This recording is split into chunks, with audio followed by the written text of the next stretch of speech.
Yo guys, I've got a spark which I'm going to use to ignite the fire for start of Skylanders Week 2. That's right, we are doing a sequel to Skylanders Week, where in the original case I had 10 uploads over the course of a week. We went through each game and reviewed them until that led up to the inevitable ranking of all 6 games to conclude Skylanders Week with.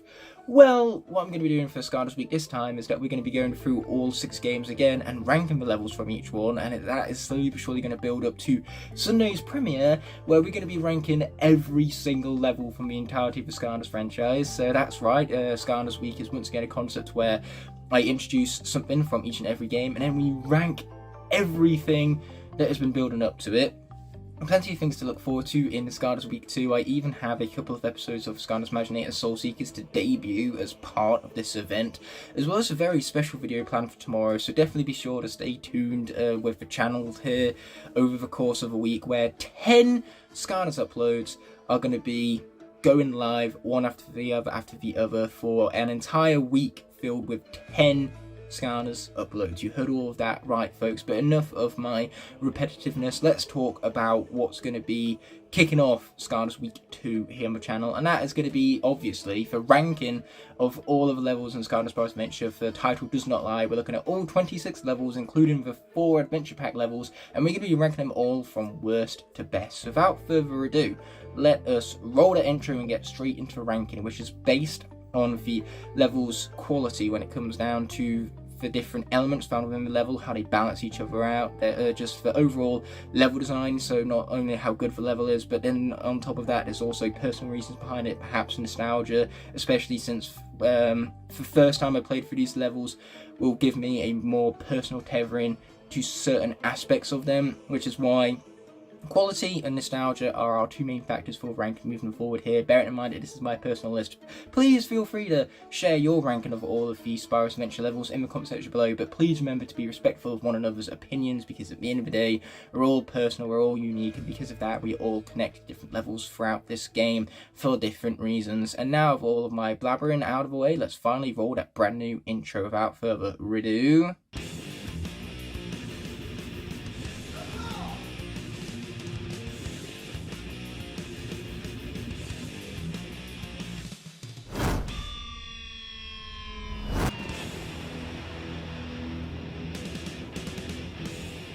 Unfortunately, when it comes to ranking every level, there needs to be one which is at the bottom, and unfortunately for Empire of Ice, this is going to be the level at the bottom of this particular ranking list. If there is one thing I hate most of all games, it is ice physics.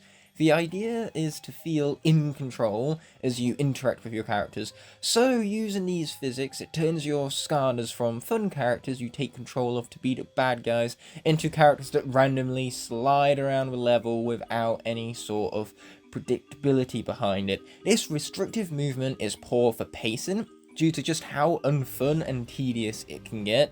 And that's just scratching the surface. Gathering catapult parts is painful, and the wall sequence to conclude the level is anticlimactic and far too long, resulting in the pacing of the level being dragged to an absolute crawl. This level makes simple tasks feel impossible. It takes away from the fun you're having. As an adventure pack level, it's supposed to add to your experience of playing the game, not take away from it. I despise this level with every fibre of my being, so it's only appropriate for it to be at the very bottom of this ranking. Royal Spill Island comes in at number 25. This level is basic and forgettable. It's a little more open world-esque than the rest of the game, especially since after unlocking all of the areas you can save the Guildman in whatever order you please, and your exploration is rewarded with collectibles like soul gems found in the water sections. But this level houses one of my least favourite elemental gates of all time. The fire gate brings the level's pace into an absolute crawl. It's poorly designed, as you guess the pipes and then watch a cutscene as your Skylander gets transported to the next area. Then you wind up going in circles because there is no indication if you've checked a pipe already. This level might have some unique scenery, but it doesn't take away from the simple fact that I find this level quite boring, so when compared to other levels, this one just simply isn't as good. Coming in at number 24 is Perilous Pastures. I love the name of this level, but that's about where my love for this level begins and ends. The legendary treasure in this level is needlessly hard to find. There is no indication about the life scanner being required to conjure a bridge, so when you actually find the collectible, rather than feeling rewarded, you just feel as though you've been robbed of all your time. With it only being for the second level, there isn't a large focus on combat, making it a very dull and uninteresting level that, you know, kind of meshes in with all the others, especially since it doesn't have any unique visuals behind it, so its lack of memorable features makes it fade in with all the other levels of the game. I do, however, like the wind-in level design. It has more variety in gameplay mechanics than Oil Spill Island, and due to the flow and fast-paced nature of the level, it does create for a fun speedrun. This level easily could have been added to the first for one long grand start to your adventure, which is why this level stands out even less by its own merits. Just like Oil Spill Island, this level doesn't measure up when compared to the much better levels found throughout the game, so I have no choice other than to put it at number 24. Number 23 is Shattered Island, which possesses much of the same problems as Perilous Pastures. However, this level's only purpose is to introduce the gameplay mechanics rather than to challenge your abilities, meaning it fulfills upon its purpose perfectly. For nostalgia's sakes alone, this level gets a boost for a couple of slots. It's the first experience of Skylanders most of us possess, and it has some very clever collectibles as well, so even if you don't find the combat challenging or rewarding, you at least have the exploration to do that for you instead. Between the exploration, level concept with a looming twister constantly feeling like a threat, and the nostalgic power behind this level, those factors are what make it worthy of number 23.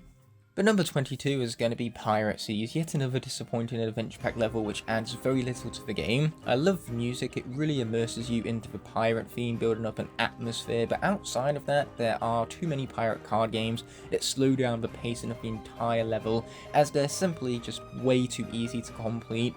Less of these minigames and more difficulty would have made these a much more welcomed addition.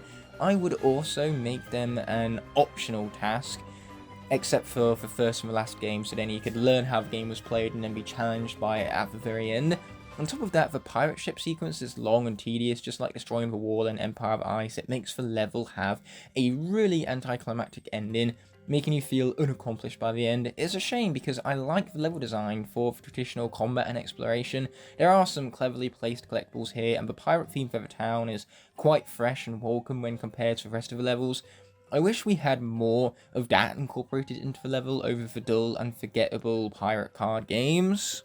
But number 21 is going to be Sky Docks, where once again we have an amazing soundtrack which really builds up an atmosphere and gets you excited to explore the level. The problem with this level is its linearity. It's mainly just straight lines to get from point A to point B, meaning that the exploration is minimal, and it's pretty easy to find all the collectibles here. There's nothing particularly clever and hard to find, but the pacing is also uneven as we break up the fast-paced combat with slow-paced turret sections that feel out of place, and they really do break your immersion within the level. The different gameplay elements here do at least have much greater balance than Pirate Seas, and the level is far more complex and memorable than the two levels preceding it, which is why Sky Docks has earned number 21 on the ranking at the bare minimum. But number 20 on the other hand is going to be Lair of Chaos. No matter which version you play, this level is a very dull and anticlimactic way to finish the game off with. It's just long with straight corridors, which is the same dull level design as Sky Docks, but now the background imagery is even less imaginative, giving you no visuals to enjoy along the way whatsoever. If this list was based solely on the Xbox 360 and PlayStation 3 version of the level, it would be even lower on the ranking, as you have to stand and wait as platforms slowly bring you to areas where keys can be found, putting a massive hindrance on the pacing and leaving you absolutely bored because all you do is stand there and wait, and you do it twice. The tediousness of this task is beyond infuriating. At least for the Wii version, you get to play the game while traversing this level. Once again, the collectibles have no clever placements whatsoever, and the level gives you nothing to explore. It only beats out Sky Docks because the level of combat is a welcomed challenge. Number 19 is Malkin Mine. This is where I start to at least like the levels, because Malkin Mine might be short, but it does at least offer fun objectives, and this is a level where exploration isn't encouraged, it is mandatory, turning what could have been just another simple corridor level into a much more expansive experience. I do think the puzzles are a little too long, bogging down the pacing of the overall level, and the enemies are a little too easy for this late into the game. Combat feels much more stiff in this level because you're forced into these tight spaces with little maneuverability available, and not playing as Earth Skylanders gets really tedious after a while since you need to break the rocks with a pickaxe instead. But still, this level is certainly one that I have a fondness over, which is why it gets number 19, but flaws and all, it can't be really compared to the higher standards that other levels in this game possess. Which leads us on to Leviathan Lagoon at number 18. This level has a great concept, a string of islands you can freely swim between, but the large Leviathan in the water is intimidating. You become fearful of that shadow underneath the water, as it means losing progress throughout the level. It's a shame it wasn't more punishing. It's almost open world how this level functions, but you can so freely move between islands. It's excellent level design, and the colours of this level also work really well. The green and the blues, they really pop and add to the memorability of the level from a visual standpoint. Shooting down the ship is a little too long and tedious. It brings the pacing of the level to an absolute crawl, but at least the level concludes with a bang as you fight Chaos's evil water minions and dodge his doom sharks. Like Oil Spill Island, I hate the elemental gate here. Catching the Hobniaro for the hat is needlessly difficult for non-projectile Skylanders. This zone was clearly designed for Star Pack character Gilgrunt, and it alienates players who pick virtually any other character for it. If not for this terrible elemental gate and the lack of punishment for the Leviathan as well as the tedious turret section, I'm sure this level could have fared even better on this ranking list, but as it stands, to me it's worthy of number 18 instead. Number 17 is Dragon's Peak, yet another level where potential is lost due to uneven pacing and tedious sections. Flying with Flavius could have been fun if he didn't make annoying remarks every 5 seconds. These sections are also repetitive and dragged out. They all seem so similar that they all just kind of blend together for me. What do you want to do exactly? Rank every mid-air mine in this level? But that being said, I love how the platforming works in this level. It's the best challenge the level has to offer, because otherwise the fire hazards are cheap and needlessly punishing. It overcompensates for lack of punishment in Leviathan's Lagoon, I suppose. The enemies are also needlessly tough. The bomb guys explode as soon as they get close to you, making them far too difficult to dodge, especially for non-projectile Skylanders. Once again, alienating players who don't pick those projectile characters. When the idea of the game in the first place is to have the freedom of choice when picking your Skylanders, so alienating you just for your specific choice of Skylander, it is a shame it goes against the whole idea of the game in the first place. And then there's the boss, which is a huge problem because it's simply just a cutscene which is beyond disappointing.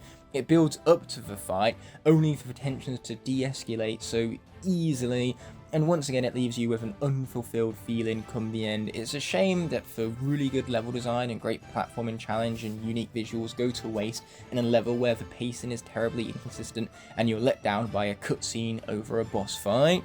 Number 16 is Crawling Catacombs. I personally think the level design here is quite good. The creepy crawlies certainly intimidate you, exploration demands puzzle solving in order to locate collectibles, and you can't just find them, which makes those collectibles all the more rewarding. Pacing is consistent and the darkened areas add a lot of intimidation to the level. You're fearful making any slight movement because of the unknown that lurks in the darkness. Overall, I like the combat, I like the puzzles, and I like the exploration, but when compared to other levels in this game, it doesn't have any sort of wow factor to really stand out. Therefore, it can be quite forgettable as it mashes in with all of the other levels in this game. Number 15 is Dark Water Cove. This level has many elements to it that I quite like. The one-time shot of the treasure chest, for example, at the very end means that if you fail the jump because you don't have the momentum, it feels entirely like it was your fault, but it adds to the reward on the other side of the spectrum whenever you reach the other side. Combat really increases in this level and you're left with wide open spaces to really maneuver. Exploration in this level is also great, with plenty of water and side areas to discover. I like the level being set at night. It allows the blues and greens to really pop when contrasted with one another. The level is beautiful and the music really adds to the atmosphere here. This should show you how good all the other levels are in this game if I'm going to give such praise to a level at only number 15 over here. I just feel as though this level is a little more basic and forgettable when compared to other levels from this game. Number 14 is Troll Warehouse, once again a level where you need to explore as you can't get through the minefield without the map, and yes, it's cheese proof even with Ghost Roaster. The level design loops around so you wind up passing through familiar territory multiple times. When you see walls you wonder what's behind them, so it's rewarding when you get to those points. But this loop in level design means that you can get back to Snuggles with a complete map very easily. So in other words, it's very well designed and the layout is something to admire. The pacing is negatively impacted by constant lock puzzles. There doesn't need to be this many lock puzzles, and it just becomes infuriating and tedious to have to complete these same puzzles over and over again. So whilst this level does have some really good design ideas, its pacing isn't great, and that's how Troll Warehouse has wound up on 14 on this ranking list. But we've now approached the midpoint within the ranking, which is going to go to Archean Armory at number 13, the exact middle level of this game when it comes to ranking their overall quality, mind you. And this level has the perfect start with an eerie atmosphere and beautiful visuals, since the red and yellow colour palette really creates a sharp contrast. It sells you on this hidden utopia that has its own unique architecture, but this level has corridor-like design, making exploration and finding collectibles far too easy. Then there's the robot gunning section, which is far too slow and far too long. It brings pace into an absolute crawl, and throughout every single moment of the stiff controls, I'm left wondering why I'm not exploring each part of these levels rather than just going through them with this massive robot that's putting a massive hindrance on pacing. Then the final section revolves around going back and forth between the same parts of the level. The repetitive nature to this exploration wears out its welcome pretty quickly. At least the air elemental gate in this level is fantastic, as it makes for a fun platforming challenge, which fits in well with the rest of the level. The potential for this level is some of the highest of the entire ranking. Heck, the combat even could have been better, but the tight corridors once again restrict your maneuverability, making the rocket onslaught of the Ultron machines just feel straight up unfair, and deaths are pretty cheap in this level because of it. The music, atmosphere and visuals are some of the best of any level in this entire game, but the pacing is so awful that I can't justify placing this level any higher than number 13. But number 12 is going to be Goo Factory. The war theme behind this level is pretty cool. You're fighting through the troll forces and acting as the last line of defense for the Marbu. You're basically fighting for the underdogs, which is thrilling and makes you care for this level even more. Once again, you see certain obstacles in your way, so looping back around after finding a solution to the obstacles is very rewarding. The game also rewards you for choosing certain Skylanders, such as those of the fire element for a little lava shortcut, but those additions don't subtract from the experience of the entire level, so you still have a complete experience and don't feel alienated no matter which Skylander you choose, and that is how level design in this game should have been. You then take back the 3 Goo Factories from the troll forces, going in all guns are blazing, and it's quite satisfactory when you come out victorious. But number 11, just short of the top 10, is going to be Treetop Terrace. The design of this level is fantastic. You make your way through the forest, and it's satisfying to see how the elements of the forest come together to grant you the ability to explore. You also have short time challenges which add to the fast-paced nature of the level, and you have wide open combat arenas to satisfy your need for a fair combat challenge. The only problem with this level is that nothing particularly stands out. It's just a simple idea executed to perfection. Kicking off the top 10 is Battlefield, coming in at number 10. Just like Goo Factory, you're making your way through troll forces as the final sliver of hope for the Marbu in their most desperate hour. It's a captivating level theme. I very much enjoy being the underdog, but with trenches, a lot of the level it has that guided corridor feel to it, and the Undead Gate is pure torture. The ending boss is very anticlimactic because it's built up as this mega super weapon with unlimited power, yet the trolls just made a glorified tank which has an awful design, and it's a very easy battle. The ending being as anticlimactic as it is makes the whole level almost feel pointless. I love the concept here, and the combat is fun and challenging, but every other aspect has me wanting to pull my hair out, hence why it can only be at number 10 on this list. It still has enough exploration, especially in its minefield sections, which keep you on your toes and invested in the level, so that does boost the score of this level a little bit. It's much better than everything preceding it, that's for sure. Number 9 is Fallen Forest. This is where we start to get into the levels I find practically flawless. Fallen Forest has great scenery and some excellent level design which blends combat, hazard avoidance and platforming perfectly. It's still got its cleverly hidden and hard to find secrets which makes it both fun and rewarding to explore, and the level concept is great, going through a forest and blowing up chainsaws before all the trees are cut down, and it's topped off with an excellent sequence fighting off Chaos's life minions. The hazards can get annoying, especially on Xbox 360 and PlayStation 3 where your attacks won't destroy for little red things half of the time, but luckily the hazards here are mostly focused on dodging and that aspect is still pretty fun indeed. Number 8 is Crystalline Castle. By all accounts I should hate this level, given the long and narrow corridor-like design I've critiqued in the past, but here, that type of level design is used to perfection. It makes the combat more tense, and it gives you the feeling that you're truly storming these castle walls and defeating any evil forces being thrown at you. It's a very satisfying level to traverse, in other words. The tight level design also makes it ideal for puzzle solving and defeating surprise attack chompies. But the level also knows to be wide and spacious where it's needed. When taking down the towers, you have plenty of room to maneuver and take out enemies. This is simply a level executed better than other levels designed in this fashion. Plus, rather than just walk down these straight and boring corridors, you now have hazards, like the barrels to deal with at the very start. With it being a castle design as well, that would explain away the corridors, because this is exactly how medieval castles would have been built. So in other words, the level design makes more sense for this particular level than it does like Lair of Chaos. Why does that need so many long and straight corridors that are incredibly dull? Number 7 is Cadaverous Crypt, a level with some really clever level design. The zombies should feel like a hindrance, as only fire and cannons can defeat them, hindering any Skylanders without fire useless against them and punishing you for not using a Skylander with fire abilities.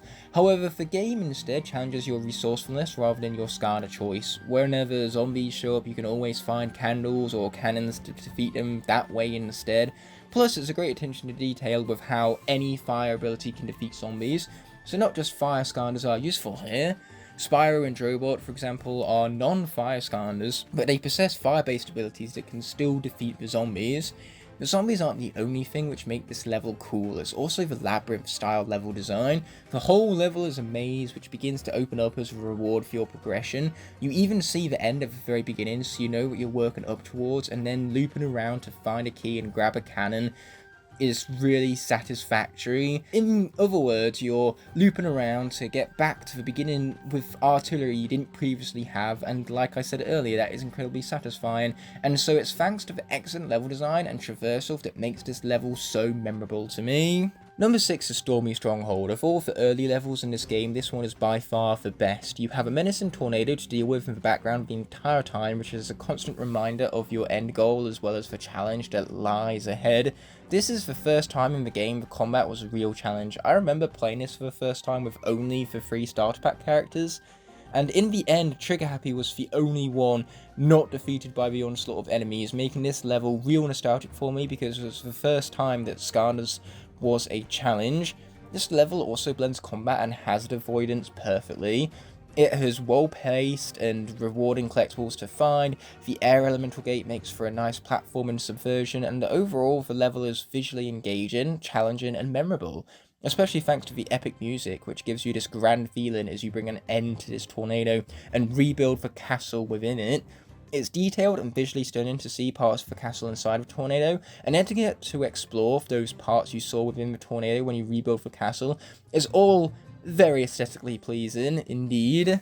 Kicking off the top 5, however, is going to be Stone Town. You need speed and excellent hunting skills to find all of the collectibles in large explorable areas or tight corridors where you chase Hobniaros and solve puzzles. Hobniaros are a great challenge in tighter corridors where projectiles can't hit enemies easily, making it more satisfying to outwit the thief and grab the key. This section is short and sweet, improving upon the pace of the level rather than taking away from it, plus it feels pretty fresh after all of that very open exploration in the lake themed section beforehand, which really rewards exploration rather than strategic thinking. The fact that you can use multiple brain skills throughout the level keeps you constantly engaged as you explore more of a clever level design with the platforming, traversal and puzzle challenges all rolled into one satisfying package. The level is topped off with an intimidating and grand scale boss fight. The Rock Giant has a more unique design and attack pattern than any other boss in this game, making it really stand out for its creativity, and it ends the level on a high note. Number 4 is Creepy Citadel. The long corridors in this level loom. You feel an eeriness as the music and colour palette build an atmosphere, and due to the previously mentioned corridor-like design, you're kept on edge and constantly invested in the level. It never feels like you're just traversing a boring straight line, as you have hazards to dodge along the way, and these hazards are sharp and intimidating as they're blades. So in other words, there are plenty of enemies as well to give you a tough time, and the combat is broken up by short and sweet puzzle sections which keep the pacing moving forward, not the macing. That was a bit of a misspeak on my behalf, but you're still left with a sense of large scale come the end of a level, which rewards you for making it through it in the first place. Boy, this level is so fresh given how much they constantly change up the gameplay, and just like Crystal Eye Castle, for the short corridors, they work here and they're much better in execution than they are in any other level in the entire game. So overall, there isn't a single section of this level that feels out of place or incredibly unfun to get through. Even if the air elemental gate has a satisfying looping type design, which I've mentioned a soft spot for in the ranking video already, so that goes to show that I love the air elemental gate, and I love the placement of the collectibles. They can be really tough to find, and that just makes them all the more rewarding. And in fact, you can even find a shortcut which rewards you for using a water Skylander, but just because you're locked out of this section without a water Skylander doesn't withdraw from the level either way, because you're not really missing out on much if you don't go for it. But if you do go for it, it's a really satisfying shortcut indeed. This level is absolutely a marathon, and that just adds to its grand scale first and foremost, and you just feel every moment of it. It wouldn't be such a satisfying challenge without the actual challenge part. It's topped off with a huge maze. It's rewarding to beat, but all the more rewarding to take the extra challenge and be rewarded with none other than a legendary treasure, which truly feels legendary this time around, only to then make your way to an epic boss fight with the most challenging evil minions and hazards that the game has to offer, even more so than the fire sequence later in the game. Between the atmosphere, excellent and constantly varied fast-paced level design, and the challenge this level brings, with how the marathon really draws you in and really drags you down as well, for constant variation there makes it all the more rewarding in the end, and it's all these things in perfect combination with one another which makes this level such a memorable one. Number 3 is Lava Lakes Railway. I love this level so much because of the music and atmosphere, plus the way it constantly shifts gameplay mechanics to keep feeling fresh at every turn is incredibly fast paced. The music changes to reflect the emotion behind the sequence at hand. When the tracks are destroyed and we have little hope of recovering the eternal fire source, the music is more depressing. Then it gets epic when we're on our journey to fight our way through enemies and reach the end goal, an end goal you're constantly reminded of, by the way, so the whole level feels progressive, and as such you're never really drawn out of your investment because you're constantly invested in the challenge and getting to that end goal. But enough of my rambling. The corridors are still wide enough here to make combat feel fun rather than a slogfest, and you're given the tools you need to find all the collectibles once you've explored, and you need to figure out how to use them to reach your goals. It's clever level design which never holds your hand, making your success feel earned and more satisfying. Obviously, the level is once again topped off with an excellent boss battle sequence, bringing an epic feeling to the finale of the level, as it truly feels final, giving you a truly victorious feeling, which again is well earned. Our runner-up is going to be Quicksilver Vault. This level is gorgeous. The blue lava and the silver colour palette is a sight for the senses, as the contrast and colours really pop and give this level a unique identity, as we don't really see much else like it. It executes basic level design to perfection, as it rewards exploration, where combat is tough, and unlike Arcane Armory, due to the wider areas you're more manoeuvrable, and feeling hit always feels as though it's your own fault. But that's what's so great about it, how you'll tackle 3 simple challenges, but as something is introduced, the next challenge expands upon it, and the challenges progress smoothly in difficulty scale, making everything satisfying and fast-paced to play through. The music really adds to the atmosphere of the level, adding to its beauty. And a couple of the collectibles are a little too easy to find, so if this level had a little more expansiveness behind it, I could possibly see it working even better. But as it stands, Quicksilver Vault is a worthy number 2 on my ranking list, and it's second to an adventure pack level, making it the best that the base game has to offer. But for those of you keeping track, you'd realise that by process of elimination, my number 1 favourite level from Spyro's Adventure is none other than the Dark Light Crypt, a level which introduced a gameplay mechanic so good that they copied it for future levels in the Skylands. Switching between worlds gives combat and puzzle solving an extra layer of depth. Only in certain worlds can certain things be accomplished, so your resourcefulness is rewarded. Oculus even points out how clever you are, and being complimented by a villain really does add to the reward. It truly settles in this way, and it adds further to the depth of Oculus as a villain. He's always looming in the background of this level, so much like Stormy Stronghold, it's a threat you can always see, and you're constantly reminded of the end goal and the challenge you're yet to face. The level is atmospheric and beautiful no matter which world you're in, but each world is visually distinctive from one another, giving you reason outside of the combat and the puzzle solving to actually shift worlds, so that then you can see what the other world looks like by comparison to what you've seen already. It's yet another long level in the game, but much like Creepy Citadel, it's a level that needs to feel like a marathon. The length adds to the grand scale and atmosphere of the level, it invests you and makes your victorious moments all the more satisfactory. The maze section is so well designed you forget how truly long it is, and the fast-paced nature makes time absolutely fly by as you play through this level, as you're constantly invested in what you see. Much like Stone Town, Oculus's boss fight is very unique and unlike anything we've seen throughout the game thus far. The patterns of his attacks are fun to dodge, and you're always involved in the fight as you need to interact with everything you see before you. It makes this boss, and by extent the entire level, more memorable and rewarding. I sing praises for this level because it combines everything I love about the gameplay mechanics behind Spyro's Adventure, and it has the best elements of other levels meshed together perfectly. It's fun, challenging, visually pleasing, well designed, memorable, meaningful, and it's even an inspiration for future level designs in Skylanders. All of that in mind, how could I possibly put any other level at the number 1 spot? But now with that having been said and done, this ranking video is indeed coming to an end, so let's roll that outro without further ado. I cannot, in good conscience, end off this video without first thanking all of my incredible channel members whose continued support help make these videos possible. Without them, these videos would be near impossible to make, so from the bottom of my heart, I truly appreciate every last one of them. If you enjoyed this video and would like to see more, there are plenty of options on screen now to explore, and please consider subscribing to keep up to date with all my content. On that note, this video is coming to an end.